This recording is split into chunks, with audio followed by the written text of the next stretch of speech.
En el día de hoy nos toca analizar dos temas que pertenecen a la bolilla de privilegios, esta bolilla que tiene su complejidad, como habrán visto ya con las presentaciones que hemos estado haciendo, que están ubicados en los puntos 5 y 6 de la unidad 8, son los últimos dos puntos, pero no por ello menos importantes.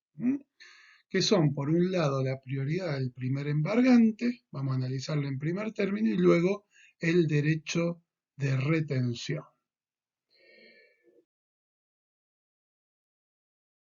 Hasta la semana pasada, nosotros íbamos analizando en este segundo eje, recuerden que estamos en el tramo dinámico de la obligación, donde hemos estudiado los efectos de las obligaciones, qué pasa cuando llega el momento en que el deudor tiene que cumplir, qué pasa si no cumple, cuáles son las herramientas que el acreedor tiene, herramientas que le da el artículo 730 del Código Civil y Comercial, pero analizamos esta relación entre acreedor y deudor en una obligación, sabiendo por supuesto que los sujetos podían ser singulares o plurales.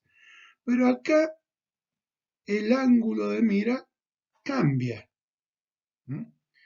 Acá veíamos qué derechos tiene cada uno.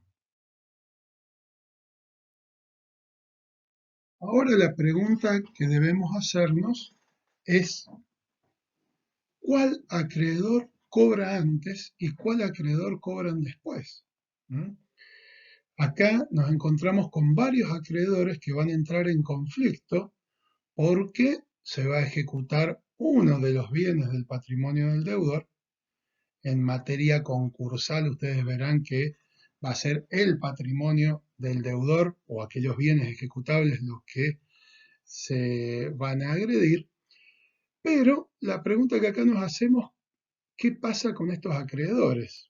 Ya hemos visto en clases anteriores que el patrimonio es la prenda común de todos los acreedores, el patrimonio del deudor, y como regla todos concurren en un pie de igualdad, salvo que exista, porque la norma así lo establece, un crédito que tenga la calidad de privilegiado. En ese supuesto, ese crédito es preferido, ese acreedor es preferido y va a cobrar con antelación a los demás acreedores.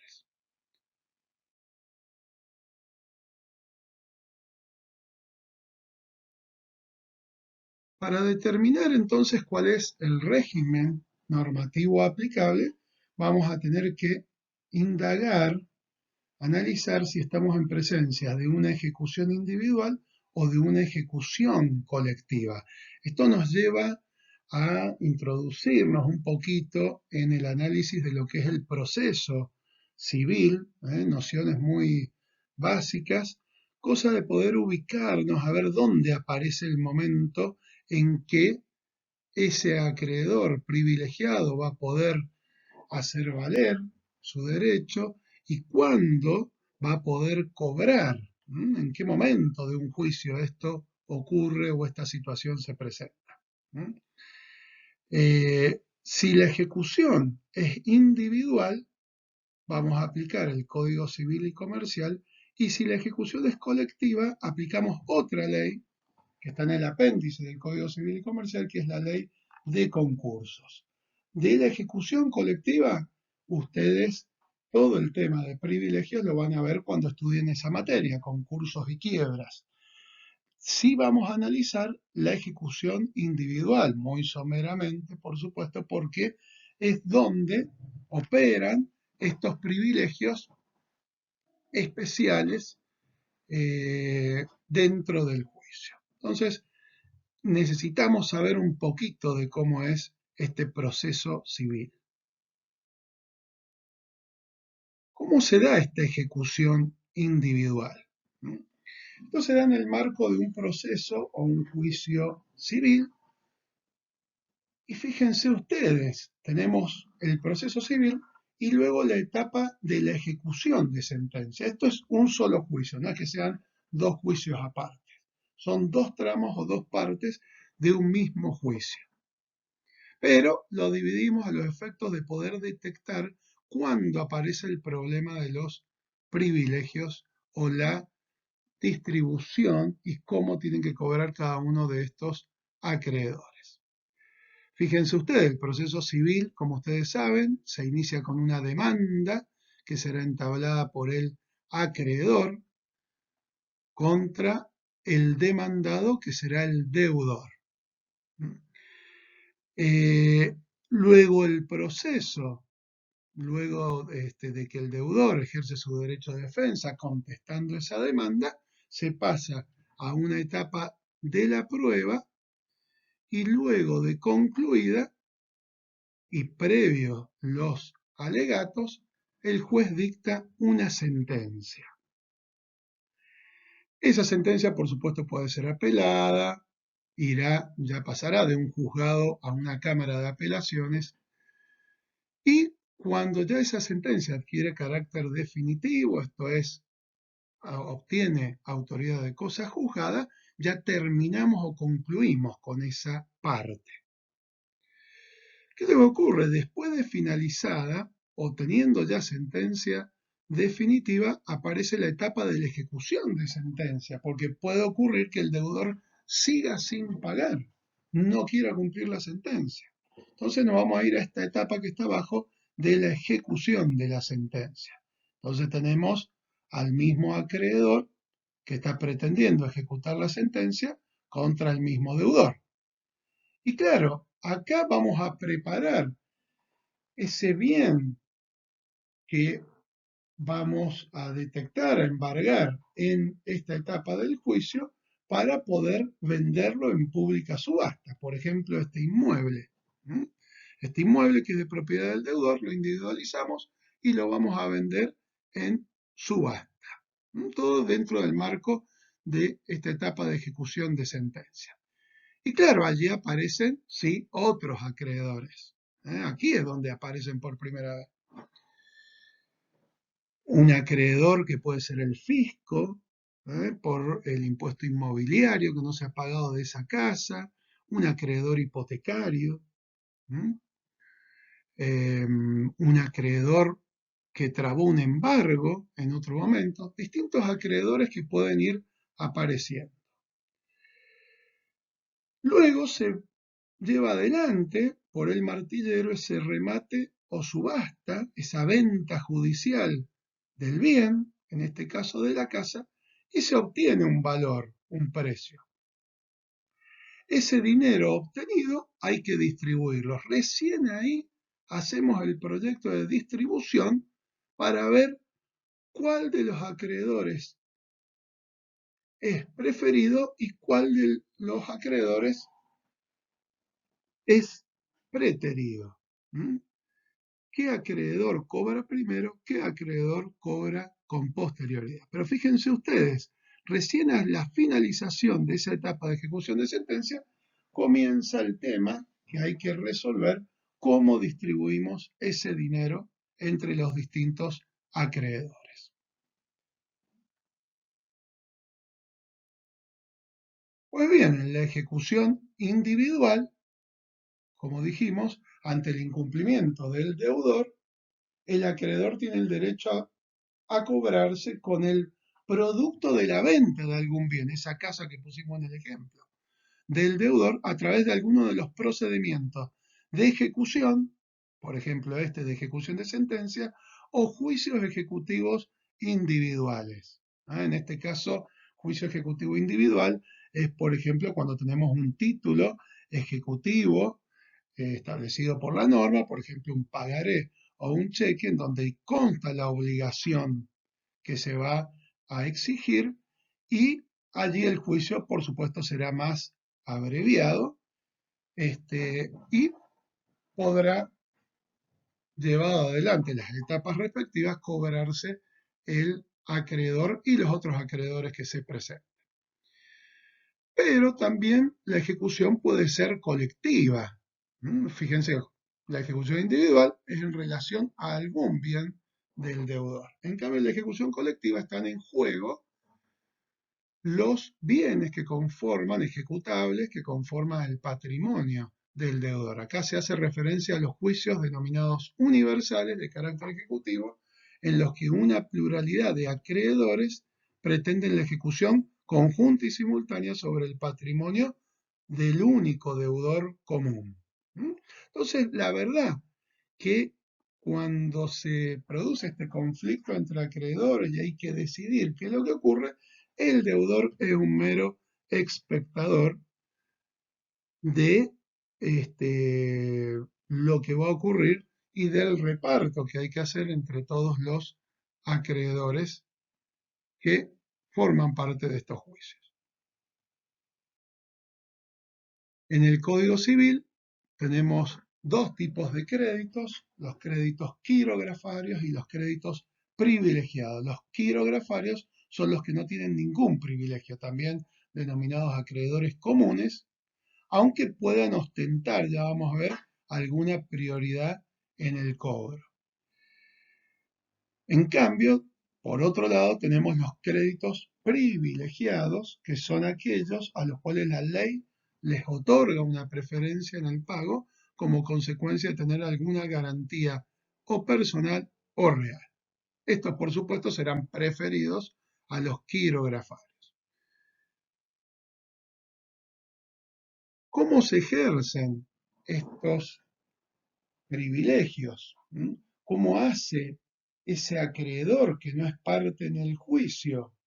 Porque el juicio tiene dos partes, el acreedor que entabló la demanda y el deudor que es el demandado. Pero ¿cómo hacemos para ejercer ese privilegio en el juicio?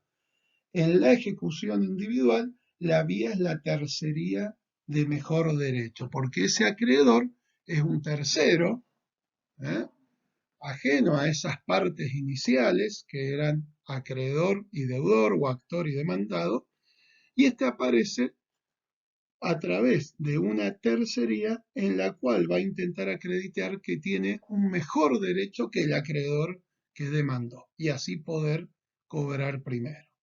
En el proceso concursal, que como les dije lo van a ver en derecho concursal, la vía es otra, es la insinuación en el pasivo, todo el patrimonio del deudor, en el proceso de verificación de crédito. Es decir, los acreedores concurren al juicio a verificar sus créditos.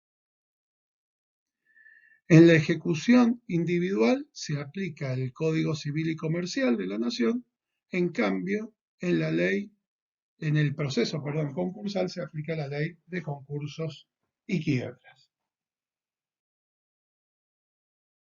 Y los privilegios pueden ser especiales o generales. Los privilegios especiales, esto es, aquellos que tienen como asiento un bien mueble o inmueble, pueden ser invocados tanto en los concursos como en las ejecuciones individuales. Los privilegios generales, esto es, los que recaen sobre la totalidad de los bienes del deudor, solo pueden ser invocados en los juicios universales o en los procesos universales, por ejemplo, en los concursos. Y también está, por otro lado, las reservas de gastos. Esta reserva de gastos es lo que el juez separa de ese producido de la venta en subasta del bien para atender a aquellos gastos que fueron necesarios para que los demás acreedores puedan cobrar. Por ejemplo, los honorarios del martillero o la comisión que se le paga al martillero deben ser pagados con anterioridad al resto de los acreedores porque sin el martillero los demás no podrían cobrar, porque para cobrar hace falta vender en subasta pública el bien. Entonces, esos gastos, por ejemplo, el de los honorarios del martillero, el juez los reserva, ¿eh? Para atenderlos antes que al resto de los privilegios. Esa reserva de gasto aparece tanto en la ley de concursos como en las ejecuciones individuales conforme a los privilegios que se hagan valer en esos dos tipos de procesos. El artículo 2580, fíjense ustedes, nos dice que los privilegios generales solo pueden ser invocados en los procesos universales. Esto es, concursos y quiebras o también los procesos o juicios sucesorios. Se rigen también por la ley aplicable a los concursos. Vamos entonces a este primer tema que teníamos, que es el de la prioridad del primer embargante. Acá no estamos hablando de un acreedor privilegiado, sino de un acreedor que solicita el embargo de un bien del deudor. Aquí no hay un privilegio, acá hay un embargo. Ahora, ese acreedor que solicita el embargo puede ser quirografario o puede ser privilegiado. Pero nos vamos a situar ahora en el embargo. La primera pregunta que nos hacemos, ¿qué es el embargo? Esto ustedes seguramente lo han visto en bolillas anteriores cuando hablaban de las medidas cautelares. Bueno, el embargo es una resolución o una medida judicial por la cual el juez individualiza un bien determinado, una casa, un auto, etcétera, que pertenece al deudor, afectándolo al pago de la obligación, cuya existencia y reconocimiento se discute en un proceso judicial. Entonces, con el embargo yo individualizo el bien y lo afecto al pago de la obligación. Bueno, esto va a ser diferente según el tipo de bien que se trate.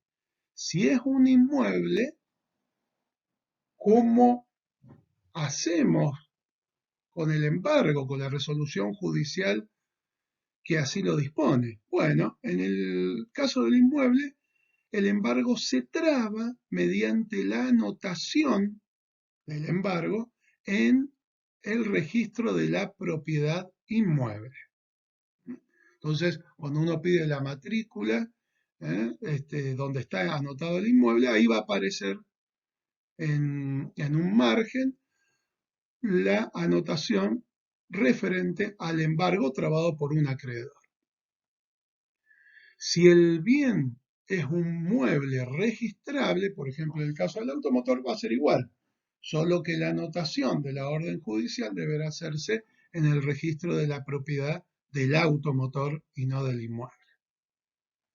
Y si los muebles son no registrables, ¿cómo hacemos? Bueno, acá se lleva adelante lo que se denomina el secuestro de la cosa o varias cosas por el oficial de la justicia, que es el que va con la orden que emana del juez. Y el oficial de justicia designa un depositario de esos bienes. Bueno, no se los lleva el oficial de justicia, sino que designa a un depositario que generalmente es el mismo deudor propietario, pero con las obligaciones del depositario. Claro, la pregunta que surge es si ese deudor podría vender el bien embargado. En realidad, ese bien embargado, lo que la resolución judicial ha producido es una denominada indisponibilidad relativa. No es absoluta, no es que no puede venderlo. ¿Qué ocurre? Si el bien está embargado, puede ser enajenado, pero lo que ocurre es que dicha venta es inoponible al acreedor embargante. En la inoponibilidad, acuérdense de Civil 1, es una categoría según la cual el acto es inválido, pero para aquel sujeto a quien la ley le dirige la protección. En este caso es el acreedor embargante. El acto puede ser válido porque el deudor se la vende a otro, pero es inoponible al acreedor embargante, con lo cual ese acreedor embargante podría hacer valer ese embargo, ejecutar el bien y cobrarse con su producido. Ahora, si el deudor lo vende como libre de gravamen, ahí incurre en un delito penal, que es el delito de estelionato, que es uno de los tipos de estafa o defraudaciones que está regulada o tipificada en el inciso 9 del artículo 173 del Código Penal. Bien, ¿qué clases de embargo hay? el embargo puede ser de tres tipos. El embargo puede ser preventivo, ejecutivo o ejecutorio. Son tres tipos de embargo, todos estos regulados en los códigos procesales que, como ustedes saben, los dictan las legislaturas provinciales, ¿eh? Y también la Ciudad Autónoma de Buenos Aires, su legislatura propia. El embargo preventivo es como si fuera una medida cautelar, de hecho es una medida cautelar. Este es el embargo que se solicita antes o durante la tramitación del juicio para preservar la ejecución futura del bien. Si pensamos en el caso que nosotros habíamos esquematizado más temprano, donde comenzaba ese proceso civil con la demanda entablada por el acreedor, junto con la demanda, o antes o un poco después, puede solicitar este embargo preventivo. ¿Por qué? Porque tiene el temor de que el deudor venda ese único bien que tiene, por ejemplo esa casa, y se torne ilusorio el resultado de la sentencia. Entonces va el juez y le dice, embárgueme ese bien porque tengo un temor fundado, hay un peligro en que de aquí a que se dicte la sentencia yo me quede sin poder cobrar en caso de que la sentencia sea condenatoria. Entonces tenemos el embargo preventivo. Luego tenemos el embargo ejecutivo. Este es el que garantiza la eficacia de la sentencia, ¿m? Pero fíjense, acá cambia porque este embargo es el que se dicta cuando hay una obligación con título ejecutable. Es lo que yo les decía. Si estamos en presencia no de un juicio ordinario o un juicio de conocimiento como ese que vimos en el ejemplo recién, sino en un juicio que se denomina ejecutivo. ¿Esto por qué? Porque hay un título, que será el cheque o el pagaré, que da comienzo a ese juicio y por lo tanto se persigue su cobro. Bueno, es un juicio mucho más reducido donde directamente el juez, en un proceso abreviado, traba embargo, en ese caso será ejecutivo, y rápidamente dicta sentencia para poder pasar a la etapa de la ejecución de sentencia. Y el embargo ejecutorio es el que se da en ese segundo tramo que hablábamos de la ejecución de sentencia cuando ya hay una sentencia definitiva. Aquí fíjense, el embargo me sirve para afectar el bien a los efectos de la realización y liquidación de la sentencia de condena firme a favor del deudor. Este embargo ejecutorio es un paso anterior a la subasta o remate de la cosa. En el embargo ejecutorio yo individualizo el bien para poder venderlo judicialmente. Estos tres embargos, como les decía, están regulados en esas normas. Si pueden y quieren, pueden irlas a buscar. Esos son los números de los códigos, tanto de la provincia como de la nación. Bueno, ¿qué es esto de la prioridad del primer embargante? Ya sabemos lo que es un embargo y que hay distintas clases de embargo. La prioridad del primer embargante está regulada en un solo artículo, que este es el artículo 745. ¿Qué nos dice? Nos dice que el acreedor que obtuvo el embargo de bienes de su deudor tiene derecho a cobrar su crédito, intereses y costas, esa es la extensión, con preferencia a otros acreedores. Si alguien obtiene el embargo, tiene derecho a cobrar con preferencia a otros acreedores. Entonces, acá lo que acabo de decir es que la norma se aplica cuando un mismo bien del deudor, el auto o la casa, sea objeto de embargos sucesivos. Entonces, la prioridad, acá podemos decir que es entre acreedores embargantes. Acá no entran acreedores privilegiados. es entre acreedores embargantes. Vamos a esto que ya habíamos dicho. En el proceso civil tenemos este acreedor que, por ejemplo, embargó preventivamente, va a ser al inicio del juicio, pero ya obtuvo la sentencia y después este mismo acreedor sigue siendo embargante, solo que el embargo acá es ejecutorio, porque ya estamos en la etapa de la ejecución de sentencia. Claro, este acreedor embarga, pero aparecen otros acreedores que muy probablemente hayan embargado, quizás en otros juicios o procesos civiles. ¿M? Y esto nos damos cuenta porque en esa propiedad, en ese bien inmueble que ustedes tienen en la foto, cuando vamos al registro de la propiedad aparecen anotados otros embargos. Entonces la pregunta es quién cobra primero entre estos acreedores embargantes. Y la cuestión se complejiza un poquito más si también concurre un acreedor privilegiado, que como dijimos ingresa aquí a través de la tercería de mejor derecho. ¿No? Este es el conflicto que va a tener que decidir el juez cuando culmine con la venta, ¿eh? Y tenga que distribuir el producido entre todos los acreedores.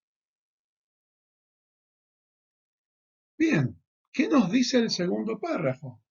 Esta prioridad solo es oponible a los acreedores quirografarios en los procesos individuales. ¿Eh? Entonces, esto es un poco de lo que dijimos recién. La prioridad solo funciona entre acreedores quirografarios.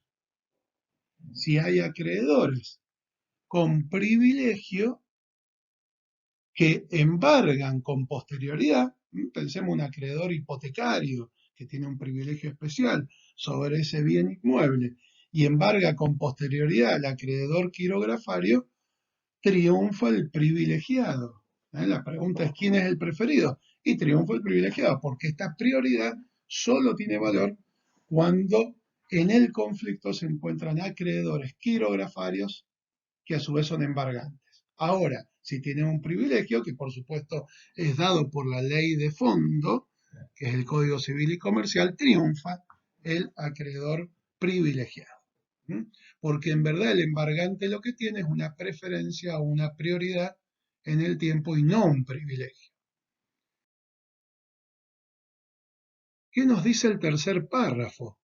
Si varios acreedores, ahí debió decir quirografarios, si varios acreedores embargan el mismo bien del deudor, el rango entre ellos, quien cobra primero, se determina por la fecha de la traba de la medida. Entonces, la preferencia en el pago acá se da, fíjense ustedes, en el orden de su anotación o traba. ¿Eh? Que esto va a figurar en el registro de la propiedad del inmueble o la del automotor, en los ejemplos que hemos estado dando. ¿Eh? Ahí se anota en una fecha determinada. Cuidado, porque la preferencia no la da ni la fecha de la orden judicial de traba, ¿eh? del embargo, ni por la fecha en que se promovió ese juicio en el ejemplo que pusimos, donde después se dispuso el embargo. ¿Eh? Acá lo que hay que tener en cuenta es la fecha de la anotación del embargo. Y el último párrafo nos dice que los embargos posteriores deben afectar únicamente el sobrante que quede después de pagados los créditos que hayan obtenido embargos anteriores. Entonces, como el rango lo da la fecha de la traba de la medida, cobra primero el acreedor con embargo y a su vez es quirografario y que primero obtuvo la traba y si sobra, cobra el segundo y si sobra, sigue el tercero. Si no, los terceros se quedarán sin nada para cobrar. Bien, vamos ahora al segundo tema que es el derecho de retención. ¿Qué será esto? La pregunta que surge, ¿yo puedo retener una cosa de mi deudor? Yo soy acreedor. Puedo ir a la casa y sacarle el televisor, puedo ir a la casa y sacarle el automotor. ¿M? El deudor ha incumplido y yo podré ejecutar de esa manera la obligación. Bueno, por supuesto, esto está prohibido, esto sería ilícito y constituirá un delito penal que es la retención de una cosa ajena. Los ejemplos que les pongo sería la apropiación de una cosa ajena. Pero fíjense ustedes, pensemos en el taller mecánico, en donde nosotros le llevamos el auto para arreglar y el mecánico nos dice, bueno, yo te devuelvo el auto, pero vos pagame el arreglo. ¿Podrá allí retener el acreedor? O peor aún, no sabemos cuál es el que más daño produce, si le vamos a arreglar el celular.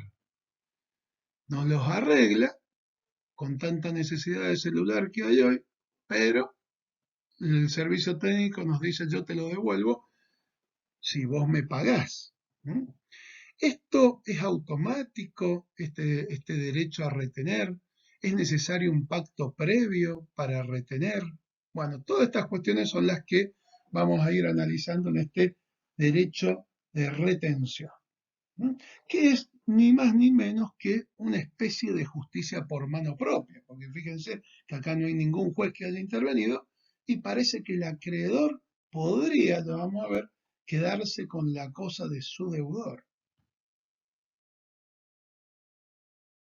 ¿Qué es el derecho de retención? El derecho de retención es el que tiene un acreedor para conservar en su poder una cosa que pertenece y debía entregar a su deudor. ¿Hasta cuándo?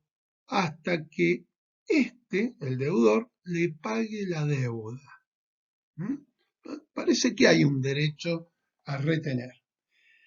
El Código Civil y Comercial del 2015 no contiene una definición particular, pero sí la tenía Vélez Sarsfield en el artículo 3939. ¿Qué decía Vélez?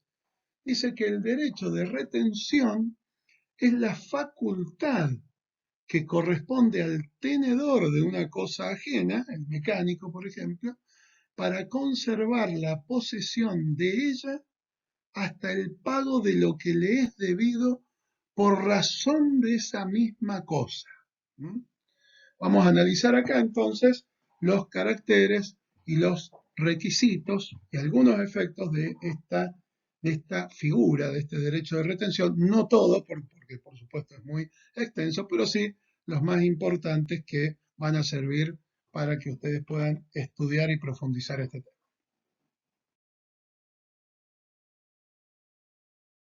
Los caracteres del derecho de retención. En primer lugar, es de origen legal. Esto quiere decir que está regulado en la ley y nace en la ley o tiene fuente en la ley. El derecho de retención no nace de la voluntad de las partes, más allá de que podamos convenir con el mecánico o el servicio técnico del celular que él se queda con la cosa hasta que yo le abone la totalidad. Muchas veces nos lo dicen o hay cartelitos en los negocios donde nos dicen que que el bien que se va a arreglar se devuelve previo pago del arreglo. ¿Mm? Ahora, lo que ocurre es que esa voluntad o ese pacto o ese acuerdo de voluntad es indiferente. ¿Por qué? Porque es de origen legal, es un derecho o una facultad, como decía Vélez Sarsfield en el artículo que leímos, de origen legal. Ese derecho de retención, adviertan ustedes que es accesorio de un crédito principal, es accesorio de esa deuda del arreglo del automotor o del arreglo del celular. ¿Mm? No se puede concebir con independencia de la obligación a la cual accede. Entonces, todo lo que le pase a la obligación le va a pasar a este accesorio que es el derecho de retención. Imaginen ustedes que si se extingue la obligación, se extingue el derecho de retención. El derecho de retención es ejercitable por la sola decisión del retenedor. Volvemos un poquito a esto de origen legal. Es la ley la que le da la facultad. Entonces, aquí no hace falta ningún acuerdo de voluntades, menos la voluntad del deudor, y el retenedor puede ejercerla y no requiere, fíjense ustedes, autorización judicial ni manifestación previa, no le tiene que avisar que me voy a quedar con la cosa y menos aún deducir una demanda en la cual solicite al juez la retención de la cosa. El artículo 2589 es muy claro y nos dice que el ejercicio de este derecho no requiere autorización judicial ni manifestación previa del retenedor. El derecho de retención, al igual que el resto de las garantías personales o reales, es indivisible. ¿Esto qué quiere decir? Esto quiere decir que la retención se ejerce sobre toda la cosa, cualquiera sea la proporción del crédito adeudada al retenedor. ¿Mm? Entonces, si al mecánico le pago la mitad de lo que le debo, el derecho de retención sigue en su totalidad y no por ello yo como deudor podré exigirle la mitad del auto. Por supuesto que no podría hacerlo, o un día lo uso y otros días no. El derecho de retención es indivisible y mientras exista la deuda, existe el derecho o esta facultad de retener. Por supuesto, esto nos lo dice el artículo 2593, salvo el abuso del derecho. ¿eh? Si es irrisorio o mínima la suma que se le debe, por supuesto que luciría en las circunstancias del caso abusiva la actitud del acreedor retenedor en negarse a devolverla si es que pagó la totalidad o la casi totalidad, perdón, de la deuda, por poner un ejemplo. Entonces, en el caso concreto habrá que ver si la conducta del retenedor es abusiva o no, a la luz del artículo 10 del Código Civil y Comercial. El derecho de retención es transmisible por causa de muerte del retenedor. Se nos murió el mecánico. ¿Mm? Aquí es necesario que el mecánico comience a ejercer el derecho de retención. Si comienza a ejercer y después fallece, puede transmitirla a sus herederos. Esto está regulado en el artículo 2280. El derecho de retención no es subsidiario. ¿Esto qué quiere decir? Que aun cuando el acreedor tenga otras vías, otras herramientas idóneas para satisfacer su interés, ¿que cuáles son? Y son las del artículo 730, ¿m? Son las sanciones combinatorias que, según el tipo de deber, podría solicitar. Aunque tenga esas vías, lo mismo puede ejercer el derecho de retención.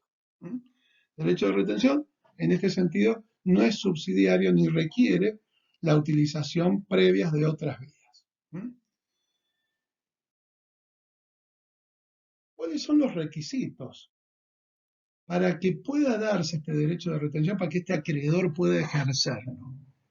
¿Qué debe darse? En primer lugar, el acreedor tiene que ostentar la tenencia o posesión de la cosa. No podría, como yo le decía al inicio, irse a la casa el mecánico que le devolvió el auto. El deudor no le paga, ir a la casa y sacarle el auto. No se puede. ¿Mm? Esta facultad, nos dice el artículo 2587, segundo párrafo, la tiene solo quien la detenta a la cosa por medios que no sean ilícitos. ¿Cuál es el medio que no sea ilícito? Y bueno, yo la tengo para arreglar la cosa, pues bien, no se la entrego. Pero no puedo ir y buscarla. Ahí nos encontraríamos en presencia de un acto ilícito y también de un delito penal. Entonces, el retenedor tiene que tener la posesión o la tenencia de la cosa. En segundo lugar, el crédito del retenedor debe ser cierto y exigible. Yo no puedo retener el auto si le he dado un plazo para que me cumpla. No tendría sentido. ¿Mm? No se puede retener por una deuda que aún está pendiente de vencimiento. Ahí sí la retención sería ilícita. ¿Eh? En tercer lugar, debe existir una conexidad o vinculación entre el crédito y la cosa retenida. Yo no puedo retener cualquier cosa del patrimonio del deudor. Yo tengo que retener aquella cosa que motivó el crédito que ahora le estoy exigiendo y que el deudor no me quiere pagar. ¿Mm? Fíjense, el 2587 dice, quien retiene debe haber recibido la cosa para realizar trabajos en ella, el auto o el celular. Y la deuda es en razón de esa cosa. Si, por ejemplo, le debía una suma por un arreglo que hizo 2 meses antes, y la verdad que ahí no tiene derecho a retener. ¿M? Solo podrá retener por los trabajos que hizo en ella y que le son adeudados. No por otra deuda ni otra obligación que tenga con ese mismo deudor.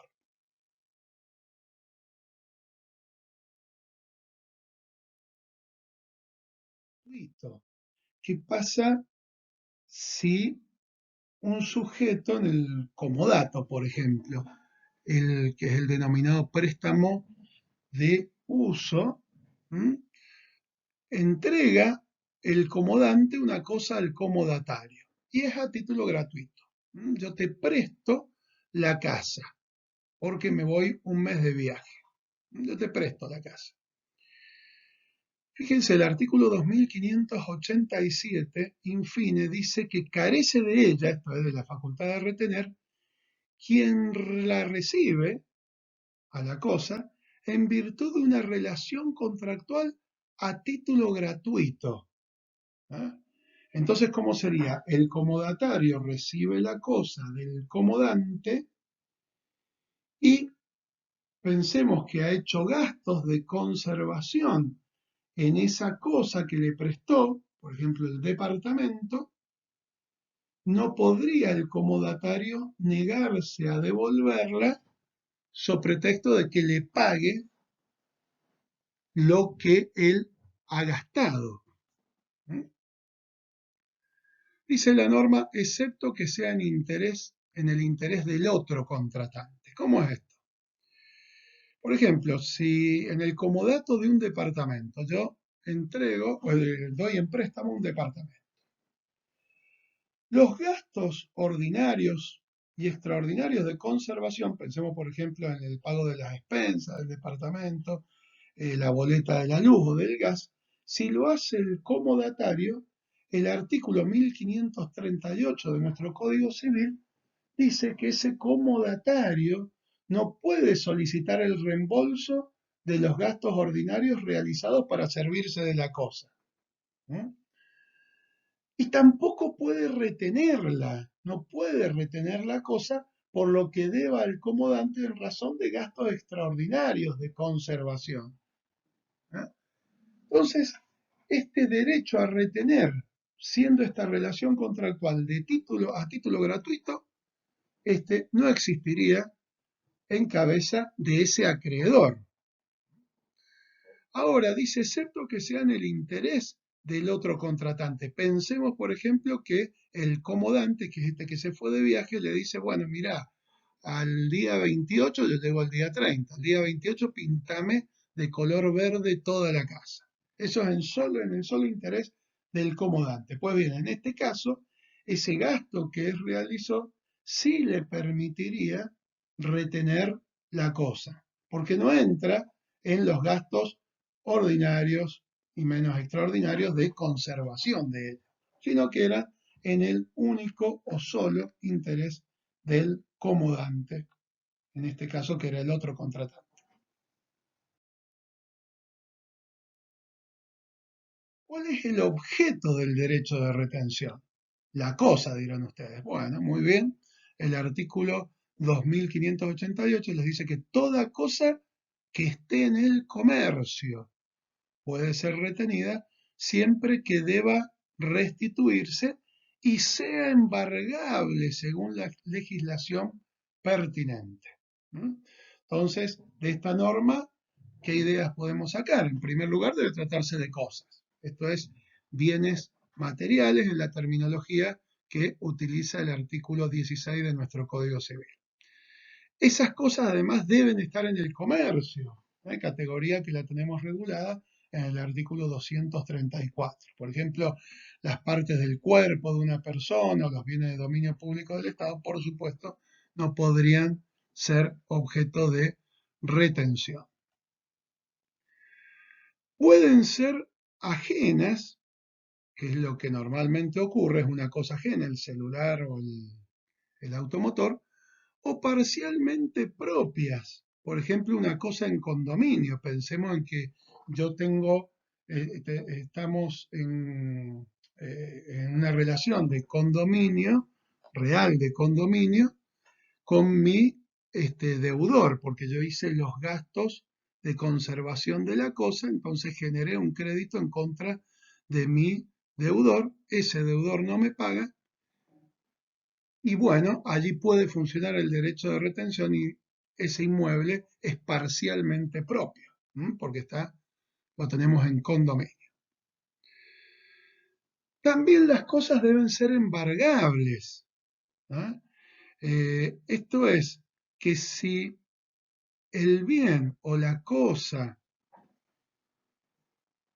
está en el listado de los bienes inembargables, que los tenemos regulados en nuestro Código Civil y Comercial, en el artículo 744 y en los códigos también de procedimientos y en otras leyes especiales, no podría ser ese bien inembargable objeto del derecho de retención. El mecánico no podría quedarse con el taxi, que es el elemento de trabajo del día a día del taxista. En esto hay una diferencia con el proyecto de 1998 y una novedad en ese sentido en nuestro Código Civil y Comercial, porque en el proyecto decía sea embargable o inembargable. Lo mismo podía ejercerse la retención. Ahora ténganlo en cuenta, si es inembargable, no puede ejercerse el derecho de retención.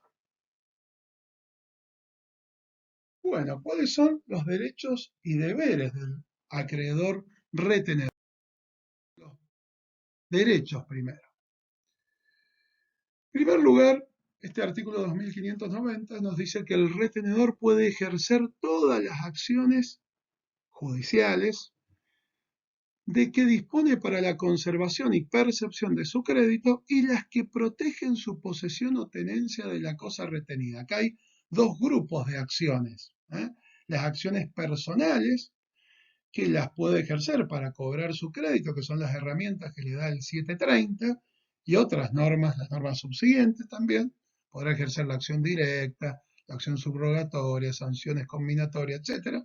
Esas son acciones personales que él puede ejercer, pero también puede iniciar o entablar acciones reales, que ustedes la van a estudiar en derechos reales, como acciones posesorias, interdictos de retener, acción reivindicatoria, que son para retener la cosa o para recuperar la tenencia si, por ejemplo, hubiese sido desposeído del automotor o del inmueble. Esas son acciones reales. Ahora, las tendientes a cobrar el crédito son personales. O todo eso puede ejercer este acreedor retenedor. ¿Qué más puede hacer este acreedor retenedor? Puede percibir un canon por el depósito de la cosa. Ahora bien, esto es desde que intima al deudor a pagar y a recibir la cosa con resultado negativo. Entonces acá, ¿qué tiene que ocurrir? El acreedor tiene que intimar al deudor a que pague, por supuesto, y allí poder retirar la cosa, y si no cumple, esto es, hay resultado negativo, va a tener que pagar después un depósito o un canon por el depósito de la cosa, y esto es lógico o está articulado con el sistema porque el depósito por el artículo 1356 se presume oneroso. Es un depósito de la cosa que tiene el acreedor retenedor y por ello debe pagarle el deudor. ¿Qué otros derechos tiene el retenedor? El retenedor tiene derecho a percibir los frutos naturales de la cosa retenida. Produce frutos naturales y tiene derecho a percibirlos, pero no está obligado a hacerlo. Es una facultad del acreedor retenedor. Esto es facultativo y no alcanza a los frutos industriales ni a los civiles. Esto es importante tenerlos en cuenta. Ahora, si el acreedor retenedor los percibe a los frutos naturales, debe darle aviso al deudor y puede disponer de ellos. Ahora, para disponer, una vez que disponga de ello, hay que ver cómo le imputamos a ese crédito que el retenedor tiene. Pues bien, el 2590 nos dice que deberá imputarse su producido, el de los frutos, en primer término a los intereses del crédito y el excedente al capital. En esto hay que tener en cuenta, porque también lo habilita el inciso A del artículo 2591, que por la autonomía de la voluntad podría modificar la imputación y decir que eso que se percibe por los del producido de estos frutos naturales sean imputados al capital y no a los intereses. Eso, por la autonomía de la voluntad, podría ser modificado. ¿Cuáles son las obligaciones del retenedor? Recién vimos los derechos, ahora vamos a las obligaciones.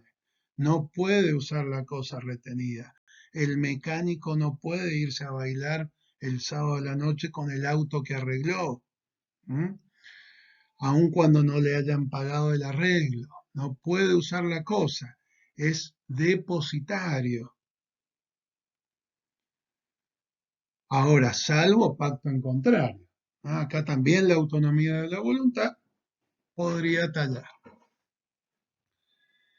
Otro deber que tiene es el de conservar la cosa y efectuar las mejoras necesarias, por supuesto que a costa del deudor. Después el deudor va a tener que pagar esas mejoras o esos gastos de conservación, pero tiene el deber de conservar y realizar esas mejoras que fueren necesarias.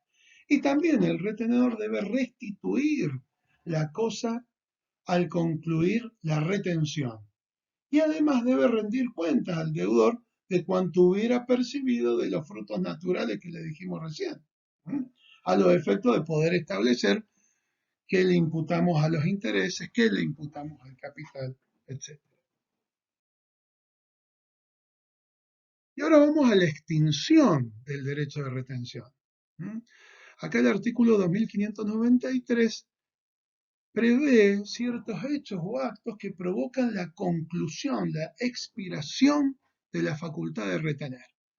Estos hechos o actos llevan a la conclusión de manera directa o de manera indirecta.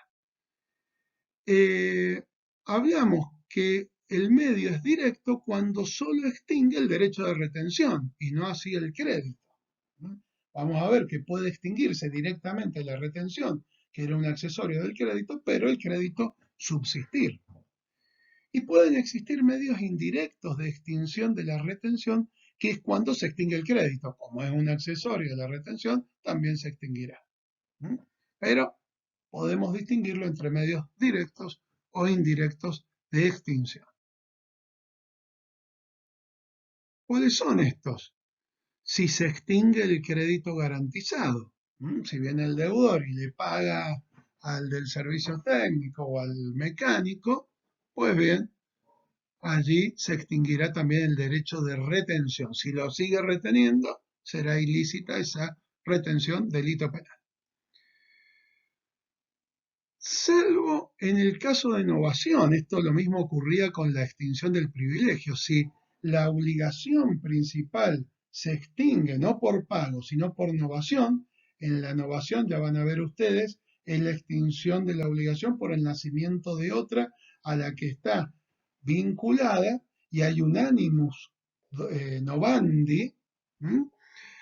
Puede el acreedor, conforme al artículo 940, hacer reserva de ese derecho de retención. Es decir, que el derecho de retención, pese a que la obligación se extingue, se mantenga en la nueva obligación. Eso puede ocurrir. Pero la regla es que si se extingue el crédito, se extingue también la retención. También por la pérdida total de la cosa retenida. Si se pierde la cosa que tenía el acreedor, por supuesto sin culpa de él, se extingue el derecho de retención. ¿Mm? Ahora, si se pierde parcialmente la cosa, sigue el derecho de retención por lo que resta de esa cosa. También si hay renuncia al derecho de retención, el acreedor retenedor podría renunciar a este derecho si hace entrega de la cosa, lo mismo, o si abandona voluntariamente la cosa, el derecho de retención se extingue. Ahora, que hay que tener en cuenta una cosa, si el acreedor retenedor la entrega, después no puede retenerla y con ello renacer el derecho de retención. El derecho de retención no renace. Una vez que hemos renunciado, hecho entrega o abandonado voluntariamente la cosa, no renace. Fíjense ustedes, no es abandono voluntario. Si es desposeído el acreedor retenedor de la cosa, ya vimos que podía ejercer dentro de las acciones reales ese interdicto, por ejemplo, de recobrar la cosa a los efectos de que vuelva a tenerla. Por ahí es porque fue desposeído ilícitamente de esa cosa. También se extingue el derecho de retención por la confusión de las calidades de retenedor y propietario de la cosa, que puede ocurrir en el condominio. Si yo adquiero la otra parte que teníamos en condominio, pues bien, se va a confundir la calidad de retenedor, ¿eh?, con la del deudor de la cosa retenida. Por lo tanto, al confundirse las calidades, se extingue ese derecho de retención.